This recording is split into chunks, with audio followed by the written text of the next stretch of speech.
UPSC ನಾಗರಿಕ ಸೇವಾ ಪರೀಕ್ಷೆಯ ಫಲಿತಾಂಶ ಪ್ರಕಟ ಆಗಿದ್ದು ನನ್ನ ಜೊತೆಗೆ 425th ರ್ಯಾಂಕ್ ಅನ್ನು ಪಡೆದಿರುವಂತಹ ಮೇಘನಾ ಅವರಿದ್ದಾರೆ. ಶಿವಮೊಗ್ಗ ಮೂಲದ ಮೇಘನಾ ಅವರಿಗೆ ಬಂದಿರುವಂತಹ ರ್ಯಾಂಕ್ ಬಗ್ಗೆ ಎಷ್ಟು ಖುಷಿ ಇದೆ ಅಂತ ಅವ್ರ ಹತ್ರನೇ ಕೇಳಿ ತಿಳ್ಕೊಳ್ಳುವಂತಹ ಪ್ರಯತ್ನ ಮಾಡ್ತೀನಿ. ಮೇಡಮ್ ನಮಸ್ತೆ, ಹೇಗಿದ್ದೀರಾ? ಫಸ್ಟ್ ರ್ಯಾಂಕ್ ಬಂದಿದೆ, ಎಷ್ಟು ಖುಷಿ ಆಗ್ತದೆ? ನಾನು ಚೆನ್ನಾಗಿದ್ದೇನೆ. ಇನ್ಫ್ಯಾಕ್ಟ್ ರಿಸಲ್ಟ್ ಬಂದಾದ್ಮೇಲಿಂದ ನನಗೆ ಹೆಚ್ಚು ನಿದ್ದೆ ಇಲ್ಲದೆ ಇದ್ದಂಗೆ ಆಗಿದೆ. ಎಲ್ಲರ ಕಾಲ್ಸು, ಎಲ್ಲರ ಅಭಿನಂದನೆಗಳಿಗೂ ನಾನು ಆದಷ್ಟು ಆನ್ಸರ್ ಮಾಡಕ್ ಟ್ರೈ ಮಾಡ್ತಾ ಇದ್ದೇನೆ.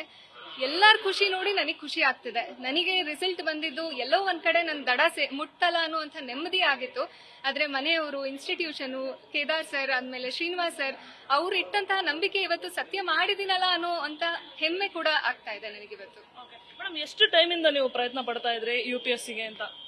ನಾನು ಸುಮಾರು 2018 ಇಂದ ನಾನು ಎಕ್ಸಾಮ್ ತಗೊಳಕ್ಕೆ ಶುರು ಮಾಡಿದ್ದು. ಇದು ನಂದು 5ನೇ ಅಟೆಂಪ್ಟ್ ಆಗಿದೆ. 5ನೇ ಅಟೆಂಪ್ಟ್ ಅಲ್ಲಿ ಸಕ್ಸಸ್ ಆಗಿದ್ದೀರಾ. 4 ಅಟೆಂಪ್ಟ್ ಅಲ್ಲಿ ಸಕ್ಸಸ್ ಆಗದೇ ಇದ್ದಾಗ ಏನ್ ಫೀಲ್ ಆಗ್ತಿತ್ತು? ತುಂಬಾನೇ ಬೇಸರ ಆಗ್ತಿತ್ತು. ಎಲ್ಲಿ ನಾನು ಫಸ್ಟ್ 2 ಅಟೆಂಪ್ಟ್ಸ್ ಅಲ್ಲಿ ಅಷ್ಟೊಂದು ಎಫರ್ಟ್ ರೈಟ್ ಡೈರೆಕ್ಷನ್ ಅಲ್ಲಿ ಇಲ್ದೇನೆ ಫೇಲ್ಯೂರ್ ಆಗ್ತಿತ್ತು. ಆದ್ರೆ 3rd, 4th ಸಬ್ಸಿಕ್ವೆಂಟ್ ಅಟೆಂಪ್ಟ್ಸ್ ಅಲ್ಲಿ ಏನಾಯ್ತು ಅಂದ್ರೆ ಎಫರ್ಟ್ ಹಾಕಿನೂ ಕೂಡ ಫೇಲ್ಯೂರ್ ಆಗ್ತಿತ್ತು. ಅದು ಒಂಥರ ಅರಗಿಸಿಕೊಳ್ಳಲಾರದಂತಹ ಒಂದು ಮನಸ್ಥಿತಿ ಇತ್ತು. ಆ ಟೈಮಲ್ಲಿ ಇಂಡಿಯಾ ಫಾರ್ IAS ಆಗಿರ್ಬೋದು, ಆಮೇಲೆ ನಮ್ಮ ಶಿವಮೊಗ್ಗದ ಜನತೆ ಆಗಿರ್ಬೋದು, ನನ್ನ ಪೋಷಕರು ಎಲ್ಲರೂ ಕೂಡ ನನಗೆ ಸಾಥ್ ಕೊಟ್ಟು ನನಗೆ ಈ ಮಟ್ಟಿಗೆ ನಾನು ಹೋಗಕ್ಕೆ ಅವರು ನನಗೆ ಕೇವಲ ಸಪೋರ್ಟ್ ಮಾಡಿಲ್ಲ, ಎತ್ತಿ ಹಿಡಿದು ನಿಲ್ಸಿದ್ರು. ಹಾಗಾಗಿ ಅವರಿಗೆಲ್ಲ ಆಭಾರಿಯಾಗಿದ್ದೇನೆ.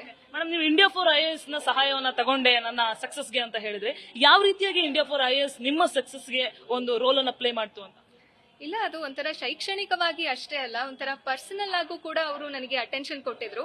ಒಂದು ಕೋಚಿಂಗ್ ಇನ್ಸ್ಟಿಟ್ಯೂಟ್ ಅಂದ್ರೆ ಯಾವಾಗ್ಲೂ ಟ್ರಾನ್ಸಾಕ್ಷನಲ್ ಆಗಿರುತ್ತೆ, ಏನೋ ಮೆಟೀರಿಯಲ್ಸ್ ತಗೊಳ್ತೀವಿ. ಆದ್ರೆ ಇಲ್ಲಿ ಯಾವತ್ತೂ ಹಂಗಾಗಿರ್ಲಿಲ್ಲ. ನನ್ಗೆ ಇಂಟರ್ವ್ಯೂ ಟೈಮ್ ಅಲ್ಲಿ ತುಂಬಾ ವಸತಿದು ಬಹಳ ಪ್ರಾಬ್ಲಮ್ ಆಗ್ಬಿಟ್ಟಿತ್ತು. ನಾನು ಯಾರನ್ನು ಕೇಳಲೇ ಇಲ್ಲ ಫೋನ್ ಮಾಡಿ. ಶ್ರೀನಿವಾಸ್ ಸರೇ ಖುದ್ದಾಗಿ ಏನಮ್ಮ ಮೇಘನಾ ಎಲ್ಲ ಕರೆಕ್ಟ್ ಆಗಿದ್ಯಾ ಅಂತ ಅವರೇ ಕೇಳಿ ಪ್ರಾಬ್ಲಮ್ ಆಗಿದೆ ಸರ್ ಅಂದದಕ್ಕೆ ಒಂದು ಕ್ಷಣ ಮಾತ್ರದಲ್ಲಿ ಎಲ್ಲದನ್ನು ರಿಸಾಲ್ವ್ ಮಾಡ್ಬಿಟ್ರು. ಹಾಗೆ ಪ್ರಿಪರೇಷನ್ ಟೈಮ್ ಅಲ್ಲಿ ಕೇದಾರ್ ಸರ್ ಅಂತ ಅವ್ರು ನನಗೆ ಮಾಕ್ ಇಂಟರ್ವ್ಯೂ ತಗೊಂಡಿದ್ರು. ಕೂತ್ಕೊಂಡು ಈ ತರ ಇದೆ, ಈ ತರ ನೀನ್ ಹೇಳ್ಬೇಕಾಗತ್ತೆ, ಈ ತರ ಕ್ವೆಶ್ಚನ್ಗೆ ಈ ತರ ಆನ್ಸರ್ ಮಾಡ್ಬೇಕಾಗತ್ತೆ ಅಂತ.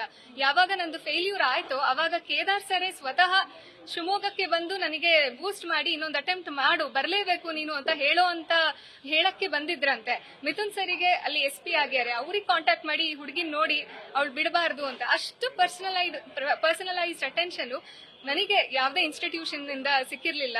ಇದಕ್ಕೆ ನಾನು ತುಂಬಾ ತುಂಬಾ ಹೃತ್ಪೂರ್ವಕವಾದಂತಹ ಅಭಿನಂದನೆಗಳನ್ನ ಹೇಳ್ತೇನೆ. ಥ್ಯಾಂಕ್ ಯು, ಕಂಗ್ರಾಟ್ಸ್, ನಿಮ್ಗೂ ಕೂಡ ಒಳ್ಳೇದಾಗ್ಲಿ.